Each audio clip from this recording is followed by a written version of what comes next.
audiencia de Radio Fórmula Poza Rica, es un gusto saludarles y darles cordialmente la bienvenida en estos segmentos que se han creado y diseñado totalmente para usted, para poder aclararle, para poder informarle también, sobre todo después de 25 días del desbordamiento del río Cazones, en el cual pues ha traído muchísimas dificultades.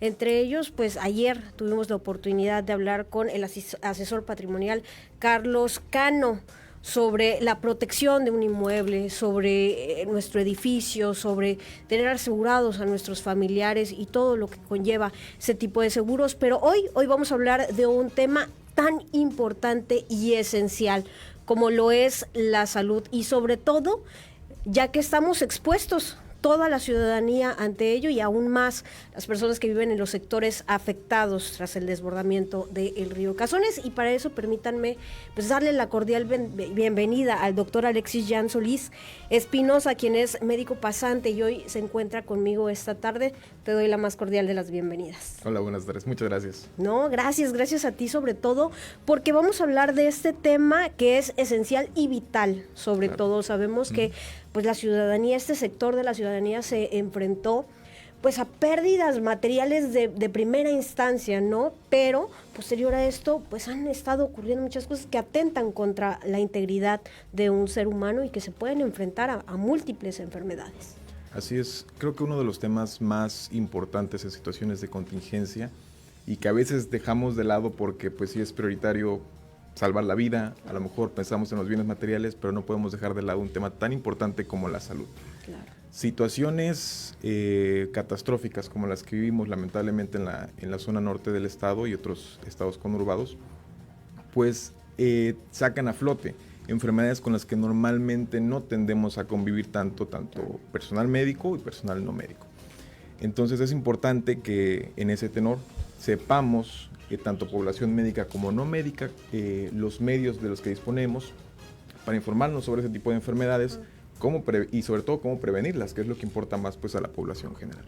Sí, sobre todo porque ya están las condiciones contra la naturaleza, pues es muy difícil, es impredecible totalmente. Sin embargo, ya hay planes de salud, ya hay vacunas, ya hay tratamientos y en los cuales pues nosotros podemos empezar, ¿no?, a salvaguardar nuestra integridad y sobre todo también en caso de tener algún padecimiento, pues empezar, ¿no?, ya un tratamiento. Claro. ¿Qué tipo de enfermedades se podrían presentar en un ambiente como en el que nos encontramos?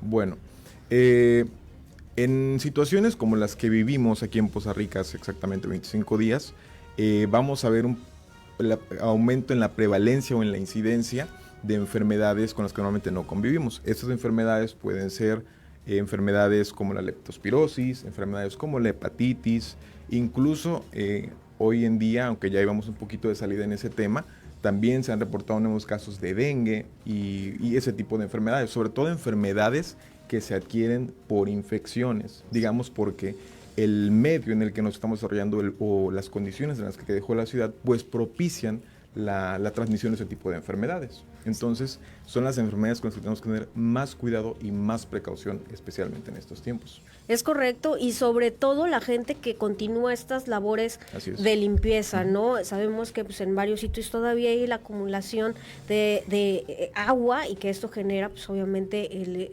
mosquito transmisor del dengue, Zika, chikungunya, entre otros, ¿no? Y por eso la importancia de los vectores que ya se ven en varios puntos de la ciudad haciendo estos planes de fumigación. Pero también algo importante que se pudo observar durante la contingencia son los módulos de vacunación, en los cuales se le hacía la invitación a la gente que estuviera en contacto con o manejándose en este medio, porque vino gente de todos lados de la República Mexicana, ¿no? Y de los alrededores también, y entrar a una zona como esta también nos pudo generar un peligro.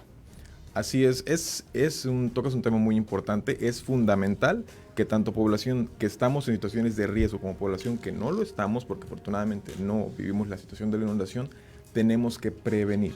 Una parte fundamental de la prevención en situaciones de desastre, en situaciones cotidianas, es la vacunación, como lo comentabas. Actualmente, afortunadamente, hasta donde yo me he enterado por mis compañeros y lo que me ha tocado ver en mi propio trabajo, es que hay suficiente cantidad de vacunas para aplicar a las personas, tanto las que correspondían a la temporalidad, como puede ser la vacuna de influenza, la vacuna de COVID, como otro tipo de vacunas con las que normalmente se batalla un poquito más para conseguir, como la vacuna del tétanos, que ahí sí quiero hacer énfasis muy importante.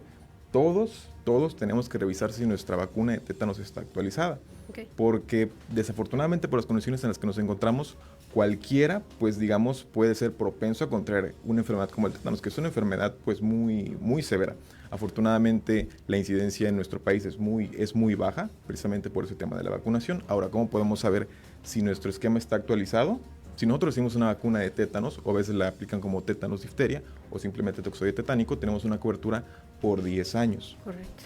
Así es, entonces si nosotros vacunamos contra tétanos en el 2015, podríamos colocarnos nuevamente la vacuna sin ningún problema, aunque hay una cobertura de 10 años. Ahora, ¿en cuándo yo sí me tengo que sí o sí vacunar? Que no puedo, digamos, dejarlo pasar. Sí.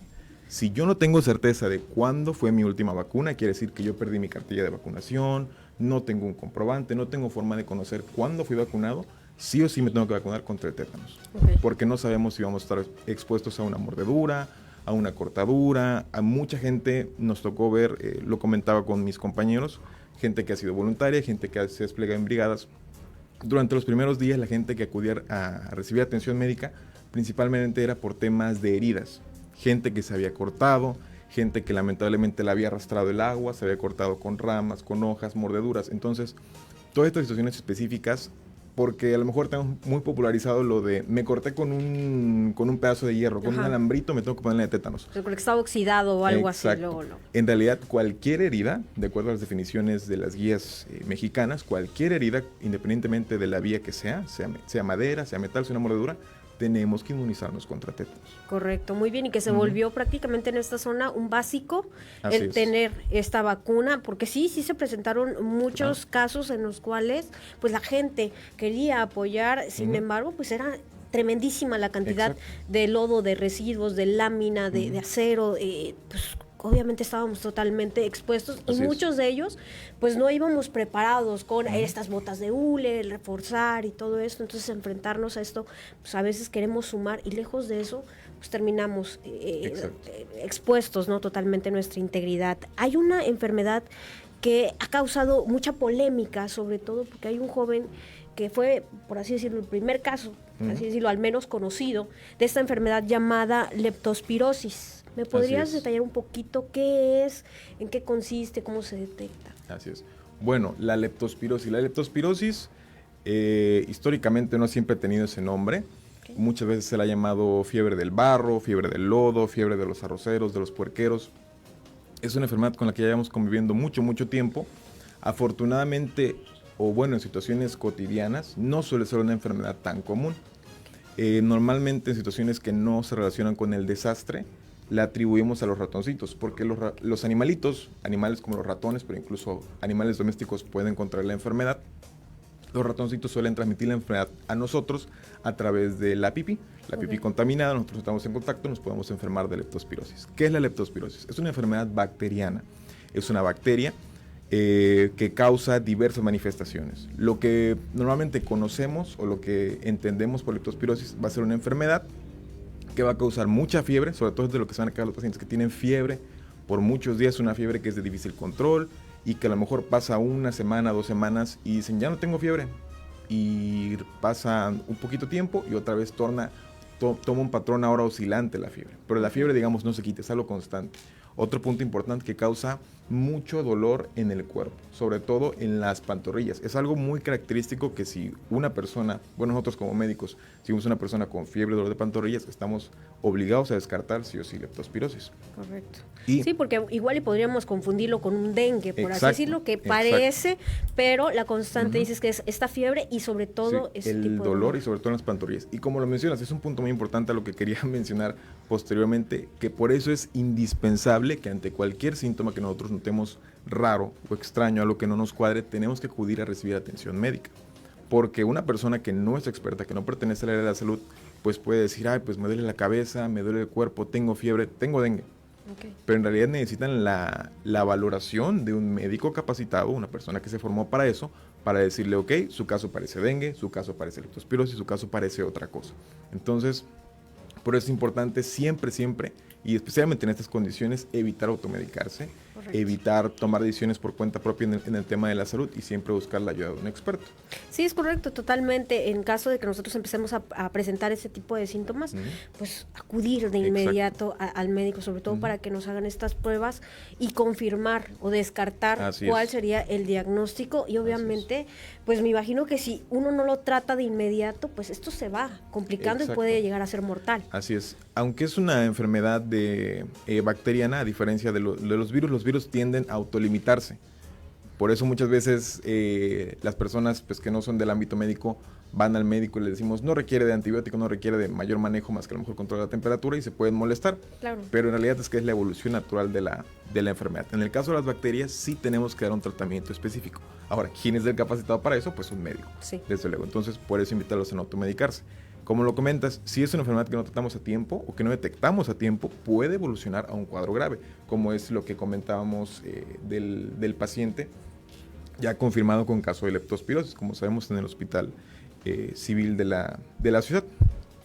Ahora, si no tratamos a tiempo esta enfermedad, si no establecemos un cerco epidemiológico, es decir, si no establecemos cuáles son los contactos de esa persona, con quién estuvo en contacto, dónde se pudo haber contagiado de la enfermedad y quiénes también están en ese riesgo, es importante hacerlo desde el principio, hacer un aviso de notificación epidemiológica. Dependiendo del servicio que sea, pues será la jurisdicción sanitaria, la delegación o a donde corresponda. Pero bueno, el tema con esto es iniciar un tratamiento médico lo antes posible. ¿Por qué? Porque si no la enfermedad evoluciona a la parte crítica de la enfermedad.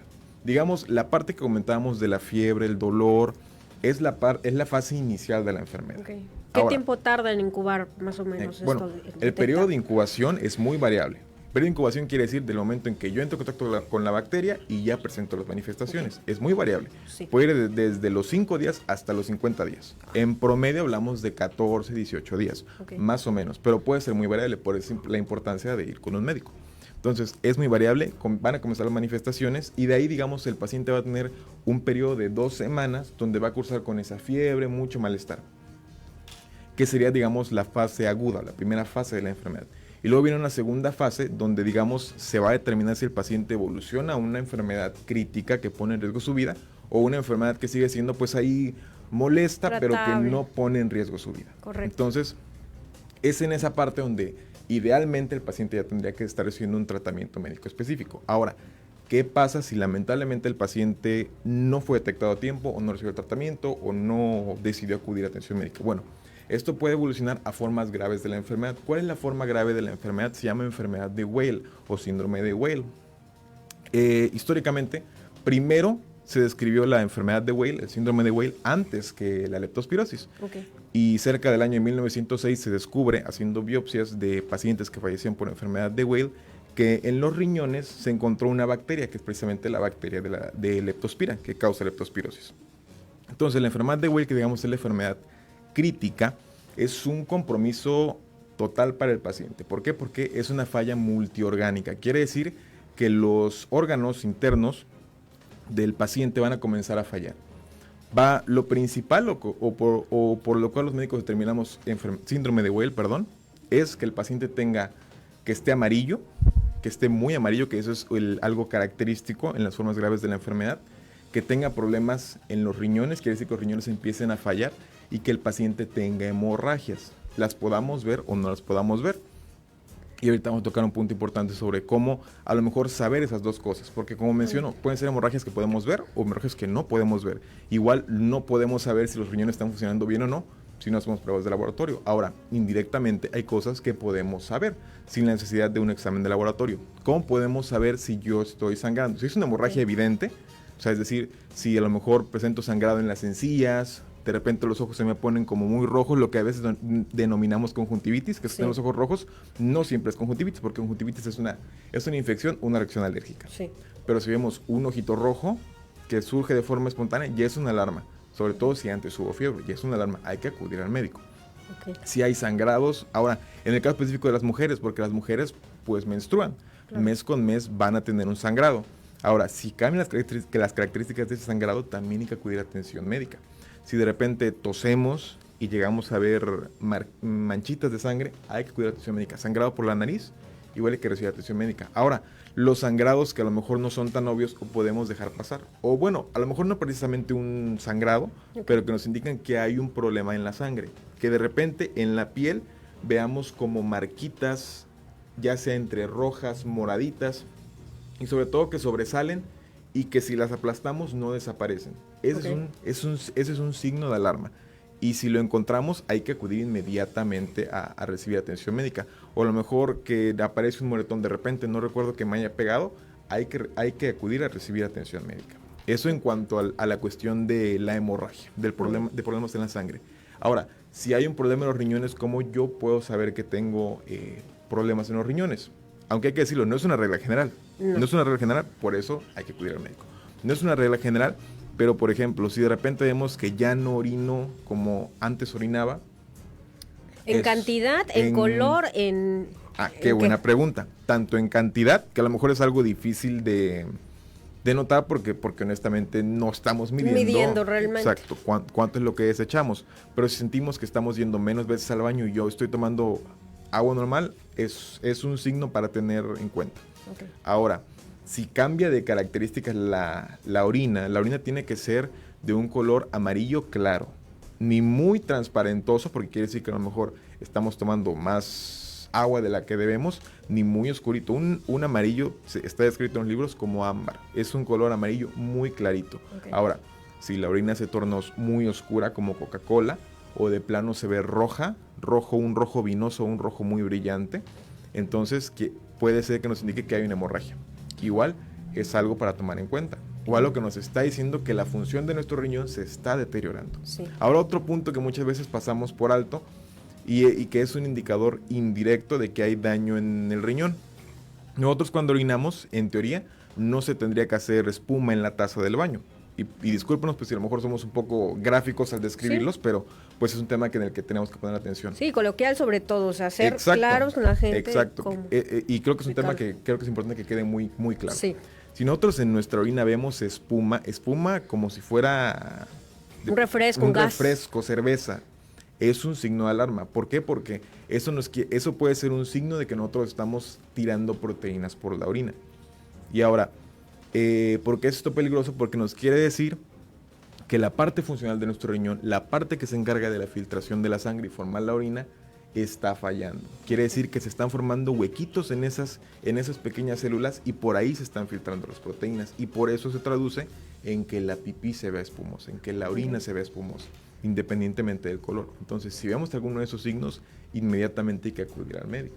Correcto, muy bien. Sí, sobre todo que estamos desde la contingencia a este periodo son 25 días. Supongo que la gente que tiene este tipo de padecimientos ya van a empezar a presentar este tipo de síntomas. Y es muy probable que para estas fechas pues se pueda tener un dato, una estadística de quiénes son las personas que se han contagiado con. Entonces hay que prestar muchísima atención sobre todo en estos datos que muy puntualmente nos has referido, sobre todo la gente que tiene ya una condición de salud ya comprometida, por así decirlo, que ya tiene una diabetes, que tiene una hipertensión, problemas ya en los riñones, hígado graso, infinidad, ¿no?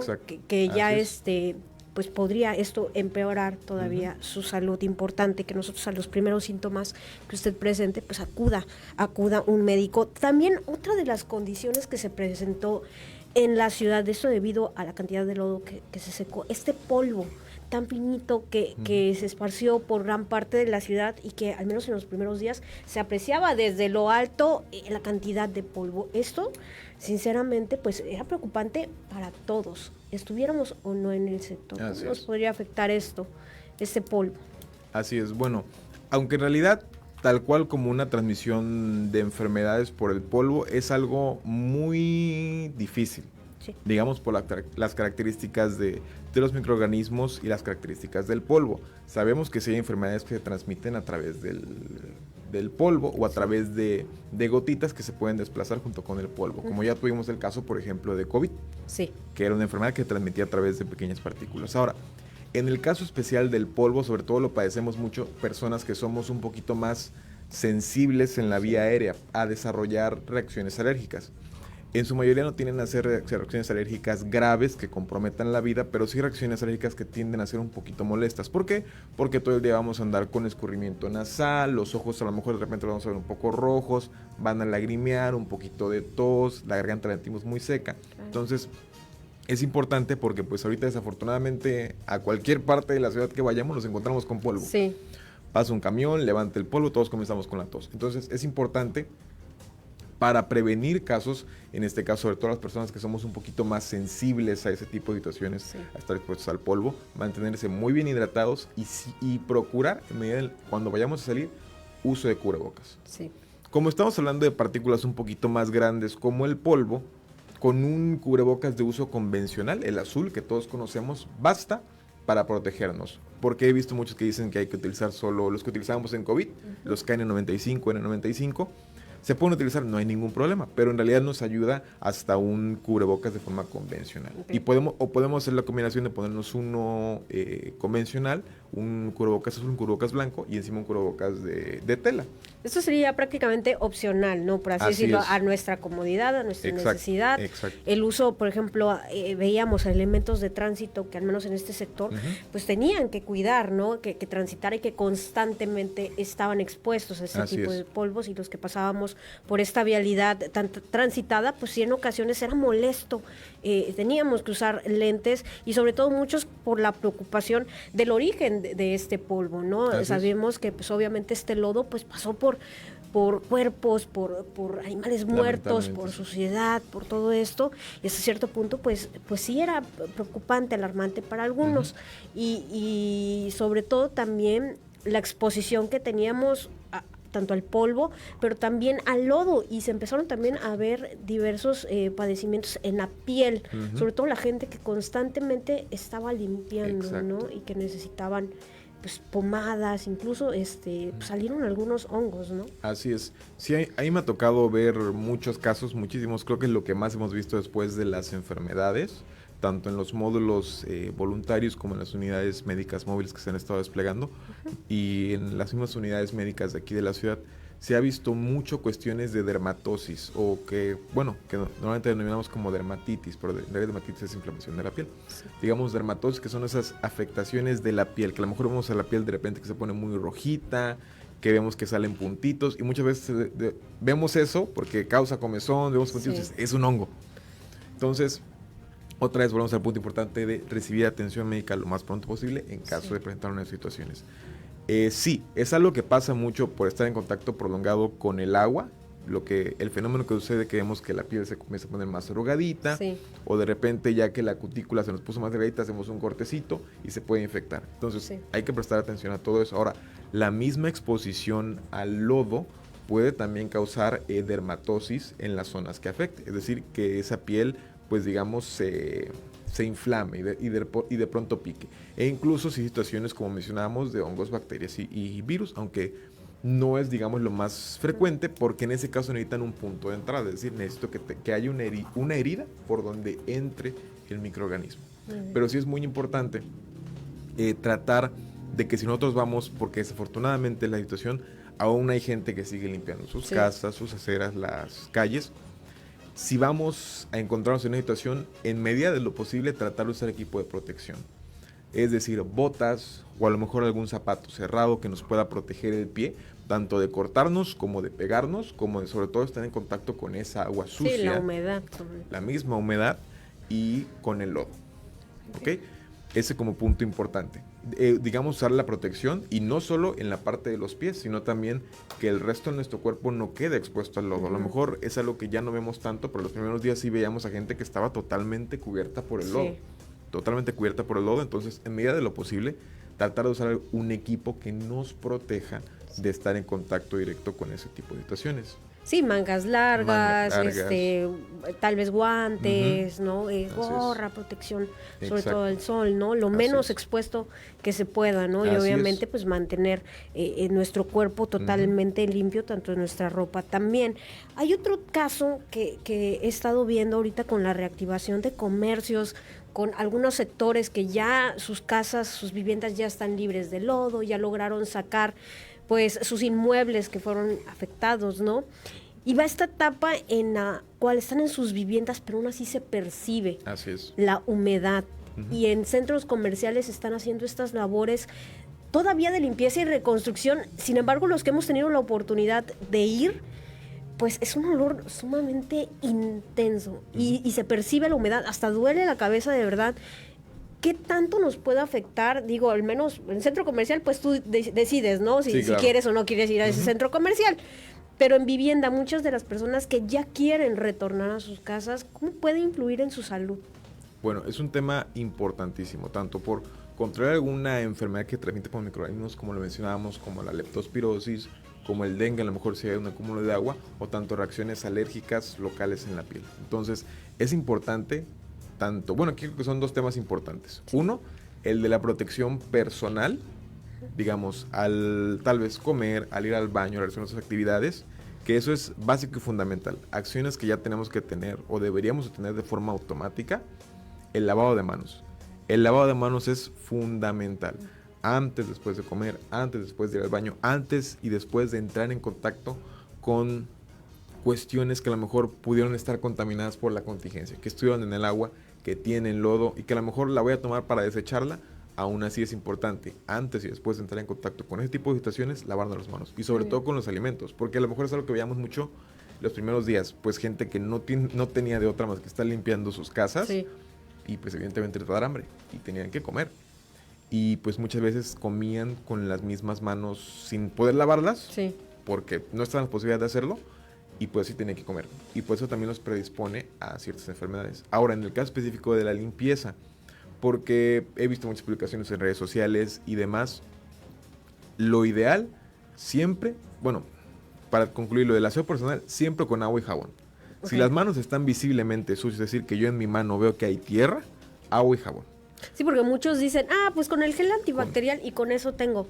Pero también es como que, o sea, considero que mejor el agua y el jabón, o de plano sí, mejor gel y agua y jabón. En realidad no es como que haya uno mejor que otro. Okay. O sea, así en datos medibles no es como que el agua y jabón sea mejor que el alcohol gel. Okay. Pero si evidentemente la mano está sucia, lo vamos a comer con la mano sucia porque vamos a tener la certeza de que lo que tengo ahí, sea lo que sea, pues ya no va a estar si me pongo el gel. Sí.